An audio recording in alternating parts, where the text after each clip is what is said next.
எல்லாருக்கும் வணக்கம். நான் Hima Subramanian. Welcome to home cooking Tamil. இன்னைக்கு நம்ம ரெண்டு அருமையான ஸ்வீட் ரெசிபிஸ் தான் பார்க்க போகிறோம். ஒன்று ரொம்ப பாப்புலரான ஆர்காட் மக்கன் பேடா, இன்னொன்று நம்மளுக்கு எல்லாருக்கும் பிடிச்ச திரட்டுப்பால் கோவா. வாங்க இந்த ரெண்டு ரெசிபிஸும் எப்படி செய்யறதுன்னு பார்க்கலாம்.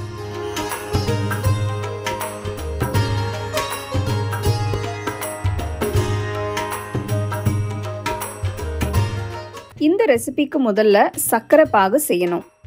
சாஸ்பேனில் 3 கப் தண்ணி ஊற்றி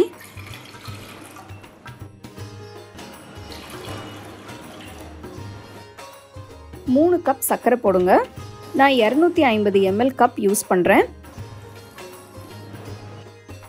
இதை மெதுவாக கிண்டி விட்டு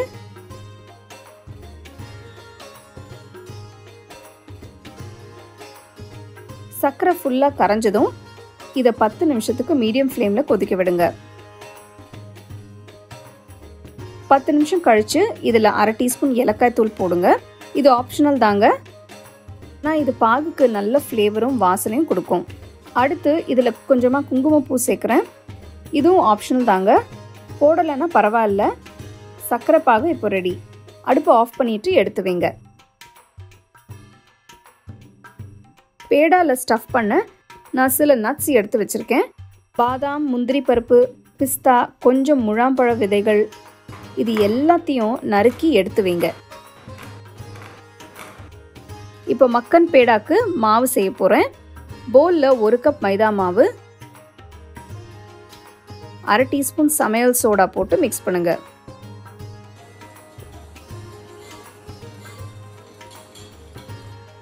அடுத்து 1/2 கப் இனிப்பு இல்லாத கோவா போடுங்க. இது வீட்டில் செஞ்ச கோவா.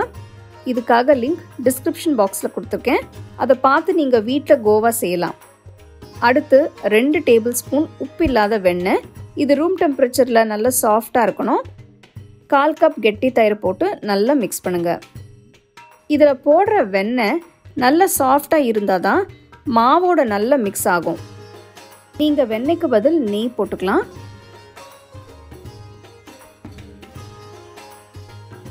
மாவு திரண்டு வந்ததும் இதை இன்னொரு 5 நிமிஷத்துக்கு பிசைங்க. இப்போ கொஞ்சமாக மாவு எடுத்து ரோல் பண்ணுங்க.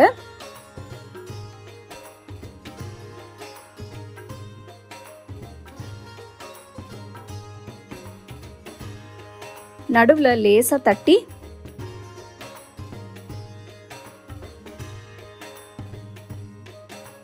உள்ள கொஞ்சம் நறுக்குன நட்ஸ், கொஞ்சம் குங்குமப்பூ வச்சு சீல் பண்ணுங்க. இதை லேசா அழுத்தி பேடா ஷேப்க்கு தட்டுங்க.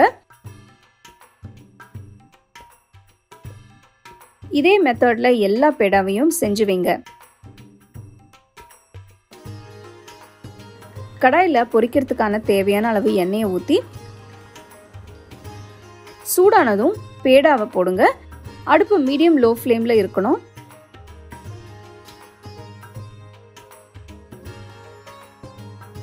டார்க் ப்ரௌன் கலர் வர வரைக்கும் பொரிங்க.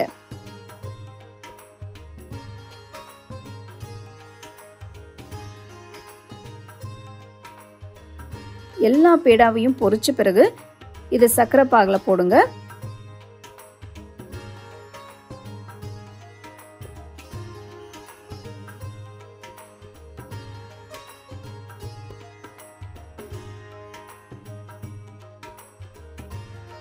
இது மினிமம் 4 மணி நேரமாவது பாகில் ஊறணும்.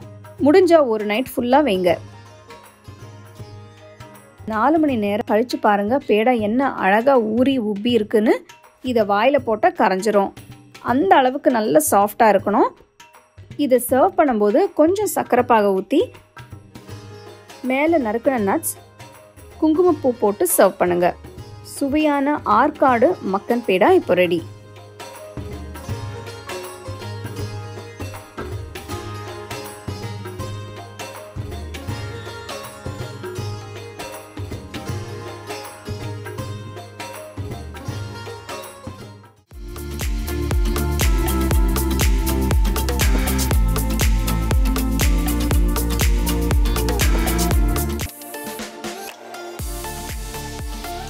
திரட்டுப்பால் பண்ணுறதுக்கு முதல்ல நம்ம வெல்லத்தை கரைச்சிக்கலாம்.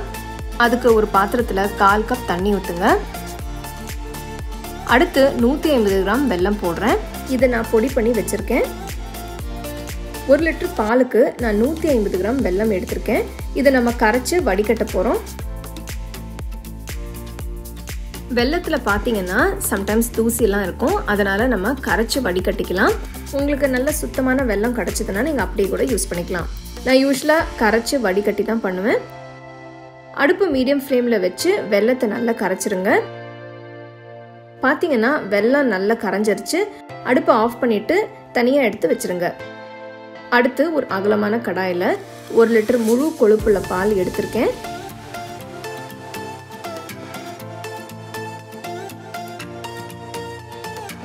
இப்போ பால் சூடாக ஆரம்பிச்சிருச்சு. ஸ்லோவாக கொதிக்க ஆரம்பிச்சதும் அடிக்கடிக்கு இந்த மாதிரி கிண்டி விட்டுட்டே இருங்க. அப்போ தான் அடி பிடிக்காமல் இருக்கும். அடுப்பை மீடியம் ஃப்ளேமில் வைங்க. இது வத்துறதுக்கு கொஞ்சம் டைம் ஆகும்.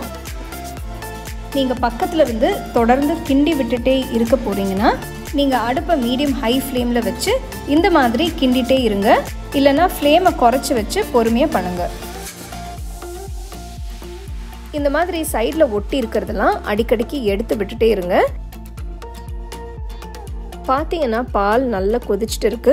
பால் முக்கால் அளவுக்கு வத்தி வர வரைக்கும் கொதிக்க விடுங்க. இந்த ரெசிபிக்கு நீங்கள் ஃபுல் க்ரீம், அதாவது ஃபுல் ஃபேட் இருக்கிற பால் யூஸ் பண்ணுங்க.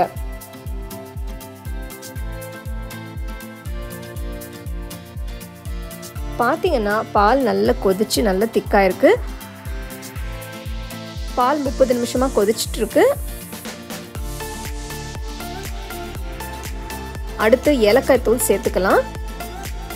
அடுப்பை லோ ஃப்ளேமில் வச்சு கலந்து விடுங்க. பாருங்க பால் எந்த அளவுக்கு திக்காக இருக்குன்னு. நல்லா திக்காக வந்திருக்கு. இந்த ஸ்டேஜில் கரைச்சி வச்ச வெல்லத்தை வடிகட்டி சேர்த்துக்கோங்க. இப்போ அடுப்பை லோ ஃப்ளேமில் வச்சு கலந்து விட்டுட்டே இருங்க.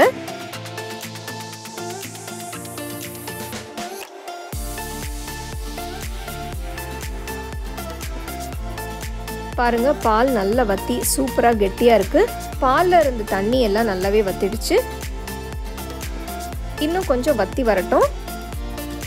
திரட்டுப்பால் எனக்கு பிடிச்ச ஒரு ஸ்வீட். இது என்னோட சின்ன வயசு மெமரிஸ் எல்லாம் நல்லா ஞாபகப்படுத்துது. இந்த மாதிரி திரட்டுப்பாலை நான் என்னோட சின்ன வயசில் சாப்பிட்ருக்கேன். இந்த ரெசிபியை நான் உங்கள் எல்லாரோடையும் ஷேர் பண்ணிக்கலாம்னு நினச்சேன்.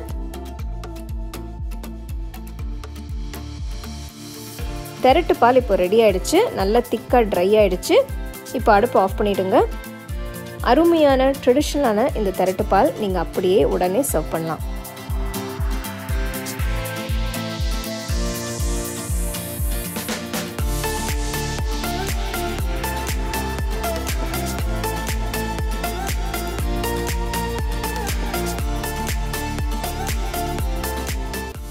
ரெண்டு அட்டகாசமான ஸ்வீட் ரெசிபீஸ் எப்படி செய்கிறதுன்னு பார்த்தீங்க. ஸோ ஏதாவது ஒரு ஸ்பெஷல் ஒகேஷன்ஸ் இல்லைனா வீட்டுக்கு கெஸ்ட்ஸ் ஃப்ரெண்ட்ஸ் வராங்கன்னா இந்த மாதிரி நீங்கள் செஞ்சு கொடுக்கலாம். ரொம்ப என்ஜாய் பண்ணுவாங்க. ஸோ கண்டிப்பாக அது ரெண்டுமே நீங்கள் ட்ரை பண்ணி ரசித்து சாப்பிடுங்க. The second edition of our home cooking book is now available on our website 21frames.in.